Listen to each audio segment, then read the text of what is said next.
c'est une réforme du Code général des impôts qui est en chantier, une réforme du Code des douanes qui est en chantier et une réforme du Code des investissements qui est presque bouclée. Toutes ces réformes-là, en fait, visent justement à aller vers des cadres pour des financements innovants, mais aussi à alléger la charge fiscale, mais gën ko répartir entre les secteurs qui sont sous-fiscalisés, te Dieu sait que am na,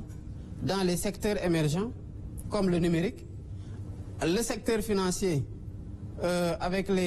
la finance digitale, war nañ ko gën a fiscaliser, mais aussi le secteur foncier tamit nit ñi war nañ ci def ay jéego. Kon suñu jëmukaay du yokk ay impôt waaye wàññi ay impôt waaye fexe ba ñëpp ñoo xamante ne ñi ci doon fay commencé di fay bu ko defee li administration yi di capter mën a gën a bari. maa ngi rappelé rek ñu ngi ci première thématique bi te waxtu bi ñu ko jagale woon li ci des bareetul balaa may jox kàddu bi ki nga xamante ne mooy Astou Dione pour question am. Merci beaucoup Mariama, maa ngi lay remercier. Président maa ngi lay remercier également ci dalal bi ñu dalal fii soxla woon naa xam ci li nga xam ni moom ngeen woote mu di jub jubal jubanti depuis bi ngeen toogee ba tey ñi ngi dégg ni da ngeen di def ay audit yéen a ngi def également lépp loo xamante ni ay dépenses la yoo xam ni état bi daf koy def da ngeen koy wàññi mooy li ñuy woowee réduction du train de vie de l'état bëggoon naa xam réellement depuis ngeen toog ak léegi lan ngeen économiser en termes de chiffres à l'appui pour ñu xam ci xayma koppar bi fan la toll. bu weesoo loolu également je pense que mënuñu wax mbirum gouvernance financière et économique sans pour autant parler du franc CFA. franc CFA bi bokk na ci li ngeen doon wax que ni dafay gën a nërmel réew mi ndax du suñu koppar boo xamante ni ñun ñoo ko moomal suñu bopp. est-ce que jamono ji am na benn programme boo xamante ni yéen a ngi ci muy daw ñu mën a xam réellement fan la toll pour la sortie le retrait du Sénégal ci loolu nga xam ni moo jëm ci mbirum franc CFA. jërëjëf ci question bi laay mujjee après dem ci bële laay njëkkee dem ci bële. franc CFA li tax ñu ne du monnaie bu gën ci ñun pour suqali ñu parce que réew yëpp ñetti levier de financement seen économie lañu am wala yi ci gën a fës bi ci njëkk mooy fiscalité bi ci tegu mooy endettement beneen bi mooy monnaie mais boo moomul sa monnaie mënuloo ci décider yenn décisions yi da ngay perdre levier boobu mu desale ñaari levier kese kon levier boobu bi ñu ci renoncé mënuñu ko utiliser nuñ ko war a utiliser pour financer économie mais réew yi ko mën mel ni États-Unis moom seen xaalis bi Covid bi jotee mais dañu battre monnaie jox seen citoyens yi ñun mënuñu ko woon def pourquoi parce que moomuñu suñu monnaie kon duñu renoncer mukk dans la quête de la souveraineté intégrale di fexe naka la ñu amee suñu monnaie bopp muy benn dans le principe kon wàccuñu yoon boobu ba tey bu ñu ñëwee nag ak bi ñu ko doon théoriser dañu waxoon li gënoon mooy tel que suñu monnaie structure woon dans la zone UEMOA ñu dem ci liggéey gi nga xamante ne CEDEAO mu ngi ko doon liggéey pour dem ci benn monnaie commune ECO bu ñu ko amoon tamit ci cadre boobu lu ñuy rëcc dinañ ko mën a def waaye am na réew yu ko am ci biir Afrique parce que moom am nañ seen monnaie bopp. processus CEDEAO pour la gestation de la monnaie commune yéex na ñu noonu bu ñu ko mënul am foofu naka lañ koy amee ci biir UEMOA ci diggante bi am na réforme yoo xamante ne daanaka levier yi ñu échappé woon yépp ci administration monnaie CFA bi am na lu ñu ci récupéré waaye am na lu des ba léegi parce que ba tey ñu ngi ko arrimé à une seule devise muy l'euro nekk à parité fixe tamit mënuñu profito ci fluctuation yi ak yeneen monnaie yi pour mën a jouer sur le levier monétaire kon boobu mu ñuy rëcc ba tey mais au niveau de la BCEAO fekk nañu fi benn étude boo xamante ne étude bu avancée la ci monnaie loo xamante ne daanaka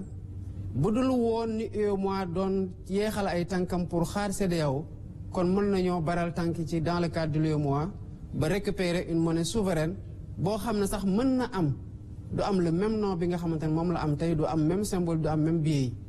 kon côté boobu ñu ngi ciy liggéey ba tey di waxtaan ak suñuy partenaires que mu nekk dans le cadre de l'UEMOA wala mu nekk dans le cadre de l'UEMOA avec la BCEAO ce processus suit son cours en même temps que li ñuy waxtaan ak CEDEAO tamit ñu ngi ci ba léegi kon sur le plan de la monnaie retenez que ñu ngi ba léegi ci suñu trajectoire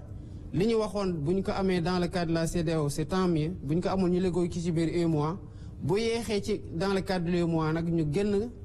am suñu monnaie bopp mais ça fait juste 1 an mënuñu en 1 an ñu ñëw ne waa CEDEAO seen monnaie dafa yeex doo leen ci génn wëlbati ko en 1 an wax waa UEMOA yéen tamit doo leen avancé kon ñu ngi engagé tout de suite et maintenant en processus monétaire te am na sax d'autres prérequis yoo xamante ne en termes de stabilisation des agrégats et de sécurisation des agrégats macroéconomiques et même suñu économie ci boppam en termes de production d'exportation pour garantir devises yi ay prérequis yoo xamante ne mu pareegul pour ñu jóg rek ne day song directement une monnaie sénégalaise souveraine loolu moo nekk ñaareelu question bi nga xamante ne posé woon nga ko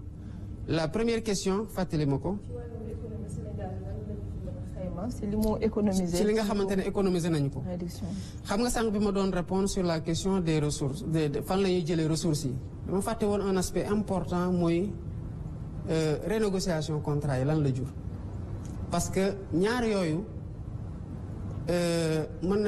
nañ ko boole ba léegi mun am fekk jëlale mooy naka la ñuy fexee ba économiser ak naka la ñuy fexee ba lay dugg gën a bari ñaata lañ économiser toog fii wax la ni xayma bi chiffre bii la ce serait du ma la mën a jox ay chiffres yu exact parce qu'il faut faire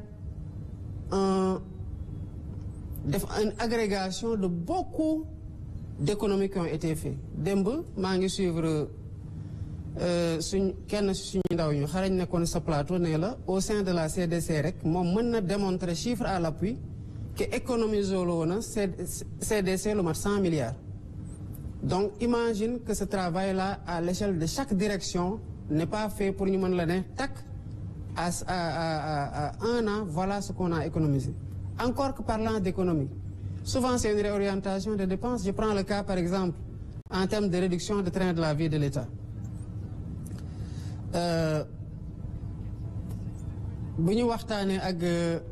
suñu mbokk yi ne fi nekkoon majoritaire assemblée nationale ne leen dañoo bëgg dindi 16 ak HCCT ñu lank fekk y avait un budget qui était alloué au fonctionnement de ces institutions-là et à l'investissement au sein de ces institutions mais dañoo dem laaj sénégalais ñu jox ñu levier yi ñu dem dissoudre 16 dissoudre assemblée dissoudre conseil économique social environnemental ak au conseil des collectivités territoriales loolu rek économie la mais du xaalis boo xamante ne dañ koy récupérer denc ko mu mel ne dañ koy économiser non automatiquement dañu ne puisque am nañu déficit ci enseignement dañu recruter 2000 enseignants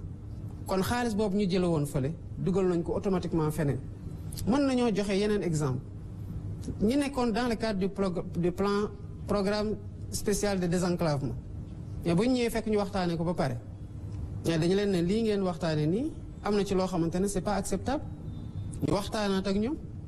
rek amaat une économie foofu de 24 milliards mais newuñu leen ne fi ñu leen waroon fayee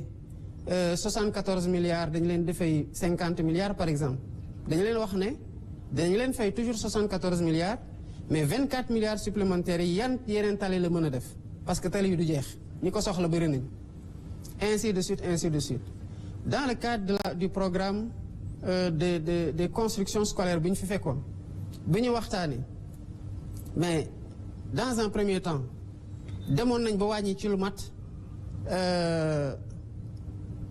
30 milliards yoo xamante ne contractant bi nangu woon na ko bàyyi ñu ne kon na ko tabaxee ay yeneen salle de classe lu mat 2000 salles de classe kon réorientation la woon mais c'est des économies d'échelle yoo xam dañ koy def pour réorienter ko fi nga xamante ne xëy na dès le départ foofu la waroon dem parce que bu dee yow 30 milliards mënoon nga ko récupérer ci benn contractant nga bàyyi ko fu mu la waroon tabaxee 6000 classes mu tabaxal la 4000 classes mais boo ñëwee waxtaanaat ba récupérer waat loolu bu bëgg ko dugalaat ci 2000 classes yi mais loolu économie du ko romb mën naa la ci limal yu bare y compris concessions yi ngeen gis ñuy dénoncer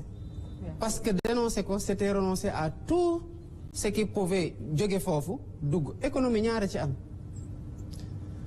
li waroon duggul nga fexe ba mu dugg li waroon génn dem ci li dul farata nga fexe ba mu dugg ci farata et sous ce rapport là que mu nekk ci audit yi que mu nekk ci renégociation yi que mu nekk ci yeneen économie yi nga xamante def nañu ko dinañu def la communication transparente sénégalais yi gis ne li ñu leen waxoon